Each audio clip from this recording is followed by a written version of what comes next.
I love coffee so much. Even if it's hot or summertime, I still need my cup of coffee with my favorite creamer or with my favorite full cream milk. I cannot imagine myself a day without coffee. And you know what? I didn't know until I discovered that this coffee can be an ingredient to obtain glowing skin. And my favorite again, anti-aging. So guys, stay tuned. I'll be sharing with you the benefits of coffee and how to make coffee scrub for our skincare treatment.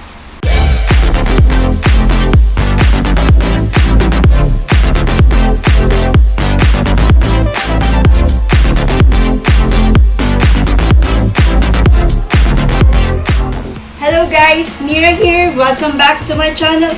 As I have said, we have another awesome ingredient, a DIY skincare treatment again. My favorite words, affordable or inexpensive and effective. Okay, how coffee can benefit our skin? First, coffee is a potent source of antioxidant. Second, anti-aging. You can apply this directly to your skin that may help decrease sunspots, fine lines, and redness.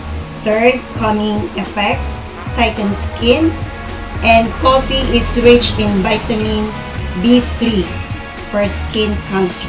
So what we are waiting for? Come join me. We'll be making coffee scrub.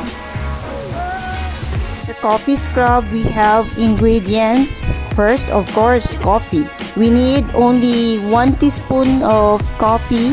This is an excellent exfoliator and helps in removing dead cells and reducing dark circles.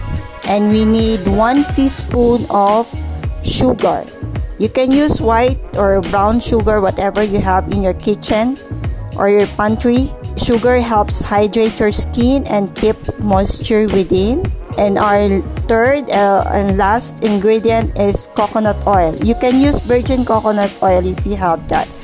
This coconut oil is a homemade and this was cooked by my mom. You need 2 teaspoons. This oil is antibacterial, contains vitamin E, healthy fats which help to make your skin smooth. Mix the 3 ingredients: sugar, coconut oil, and coffee.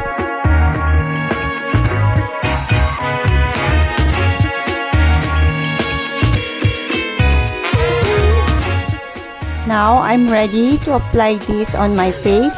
It is important our face is clean before applying this scrub. You can use facial brush. Make sure the facial brush is also clean. If you do not have facial brush, you can use your hands applying this coffee scrub. It's kind of rough because of the sugar, but we need to apply this very gentle. It might hurt our skin, especially if you have a sensitive skin. The smell is very good. The coffee, the aroma, the combination, so good. It smells so good. You can just imagine the benefits of these mixed ingredients on your skin. You can massage your face very gentle. Let it dry on your skin for about 5 to 10 minutes. And rinse your face with clean water. Pat your face dry with clean towel and be gentle. You can do this facial scrub or coffee scrub twice a week. This is my face after using coffee scrub. It feels so good. My skin is so soft, fresh, and glowing. Thumbs up! I like this coffee scrub. So that's it guys. Our coffee for today. According to my research, based on science, coffee can fight depression and can make you happier. Well, I guess so, because I love coffee. Okay guys, that's it. If you learned something, please hit like. If you haven't subscribed, please do so and share it as well. And click the bell button to notify you for my new video. Stay safe, stay pretty, of course, stay strong. Kita kits.